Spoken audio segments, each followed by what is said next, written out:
안녕하십니까. 개인 투자가들의 승리 투자를 위한 김기수 주식 더스토리의 김기수입니다.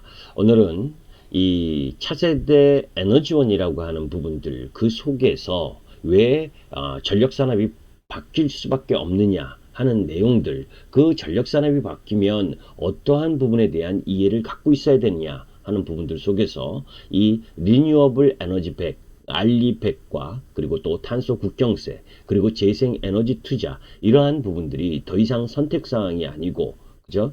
필수적인 요소라는 관점 부분, 그리고 또 테슬라가 LG화학의 탄소 배출 정보 공개를 요구함으로 인해서 그러한 부분들이 앞으로 더욱더 가속화될 가능성이 높다라고 하는 부분, 이런 부분들과 관련된 내용을 여러분들이 이해했으면 좋겠다라고 하는 바람 때문에 오늘 이 영상을 업로드합니다. 알리100, 그러니까 리뉴어블 100은 기업이 필요로 하는 에너지를 친환경 재생 에너지로 100% 대체하는 캠페인을 이야기를 합니다. 결국 이제 이 리뉴어블 에너지 100에서는 바이오매스, 바이오가스, 지열, 태양, 풍력, 수력 등 재생 가능한 에너지원을 통해 생산되는 전력이 사용 실적만을 인정하게 되는데, 애플, 구글, 페이스북, 이베이, 여러분들이 익히 들었었던 IT 대형 기업이라든지 또 이러한 유통업계뿐만이 아니라 BMW, 나이키, 타타 자동차 등 제조업체들 역시 가입을 하고 있으며 현재 242개 기업이 참여하고 있습니다. 또 이들 기업은 그네들에게 부품, 소재를 공급하는 협력사들에게도 재생에너지를 100% 이용하도록 요구하고 있고, 우리나라에서는 LG화학이 최초로 2050년 이 리뉴어블 100 달성을 천명하였으나 아직까지 정식 가입은 하지 않은 것으로 파악되고 구체적인 계획이 미비한 것으로 파악돼서 향후 보완이 필요하다, 이런 이야기가 있습니다. 자, 애플의 협력사는 2030년까지 이 리뉴어블 100 달성을 필요로 한다라는 이야기가 있는데, 결국 애플은 현재 2016년 미국에서 리뉴어블 100을 달성했고 결국 신재생 에너지로 제품을 만들고 있다고 하는 부분이지요. 그리고 2018년 4월 43개국 전세계 생산 설비의 소모 전력을 100% 재생 에너지로 전환했다고 밝혔습니다. 참 앞서가는 기업의 느낌이 들죠. 그죠? 또한 2030년까지 공급망 및 제품의 100% 탄소 중립화 달성을 선언하였고, 부품사 공급자 입장에서는 100% 재생 에너지를 사용해서 만든 부품만 공급할 수 있게 되는 것입니다. 결국 빠른 시일 내에 우리나라 관련 부품사들 이런 부분들도 결국 재생에너지를 통해서 제품 조달을 해야 된다는 거지요.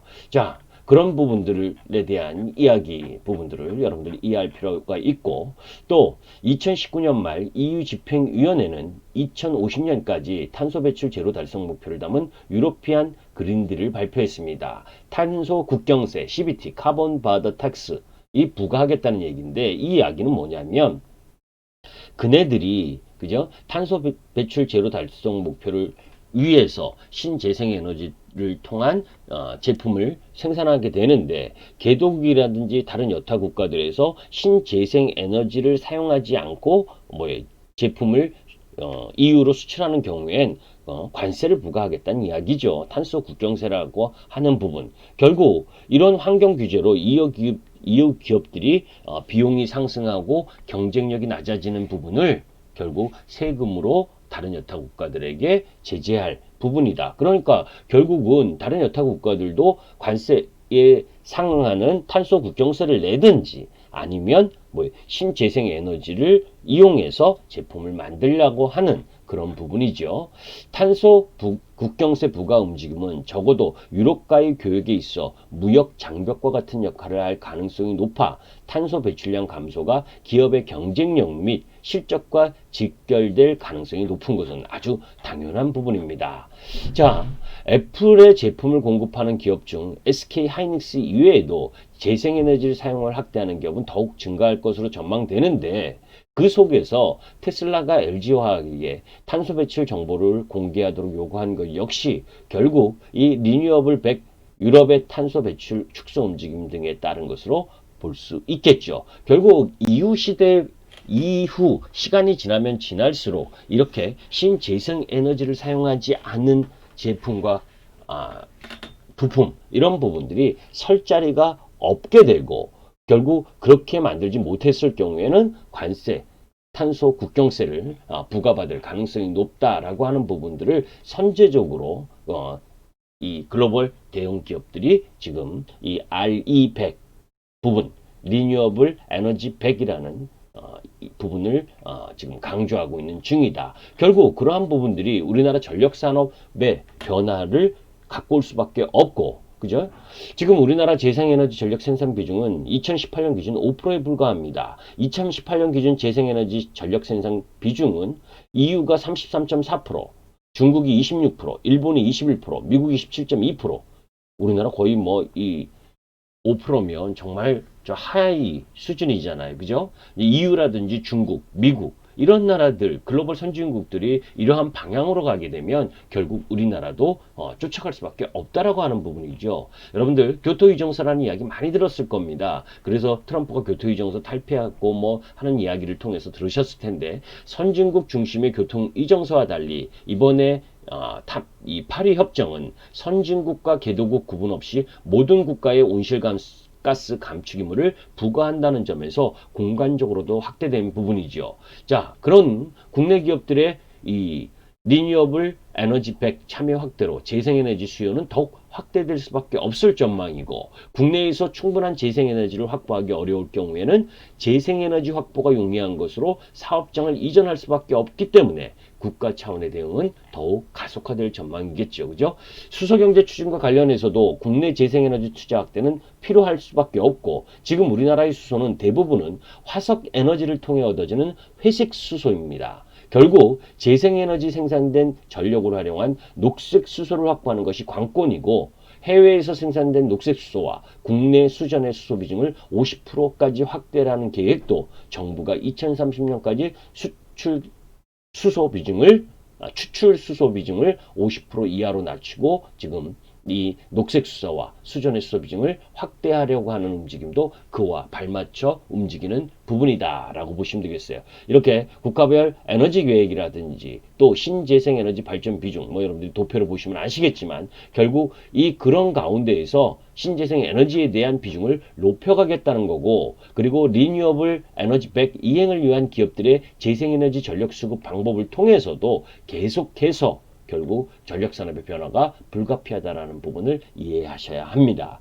우리나라 수소 로드맵 부분도 2018년에 공급량이 13만 톤이었다면 2022년, 2년 후에는 47만 톤, 그리고 2030년에는 194만 ton으로 계속해서 증가하는 흐름으로 갈 수밖에 없고, 그 부분 속에서 아까 이야기했었던 결국 이죠 화석 에너지를 통해 얻어지는 회색 수소, 그레이 하이드로건이 아니라 녹색 수소를 확보하는 수전의 방식이라든지 뭐 이런 부생수소라든지 이런 방식으로 발전할 수밖에 없다라고 하는 부분.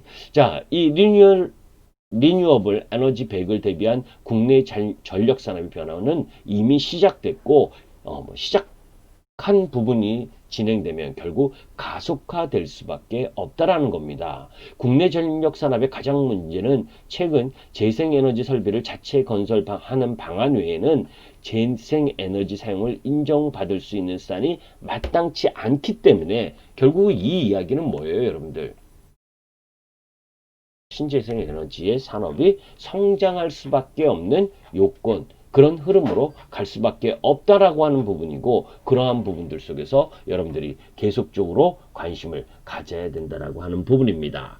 자, 차세대 에너지원이라고 하는 부분, 그 부분의 커다란 산업의 변화, 그 속에서 태양광이라든지 풍력이라든지 수소, 이런 산업들이 왜 발전할 수밖에 없는 근거, 이유, 이런 부분들이 엄청나게 많고, 그러한 부분들은 비단 여러분들이 경계하고 우려하는 바이든이나 트럼프 누가 되든지 간에 결국 시장의 선택이고 산업의 기술 혁명을 통한 흐름이고, 그것이 발전을 해야 결국 여러분들 이 시장 흐름들 속에서 글로벌 섹터와 산업의 성장 흐름이 이어가는 부분이다 라는 관점에서 여러분들이 이해해 주셨으면 좋겠습니다. 자, 김기수 주식 더스토리의 김기수였습니다. 여러분께 도움이 되셨다면 좋아요 부탁드립니다. 감사합니다.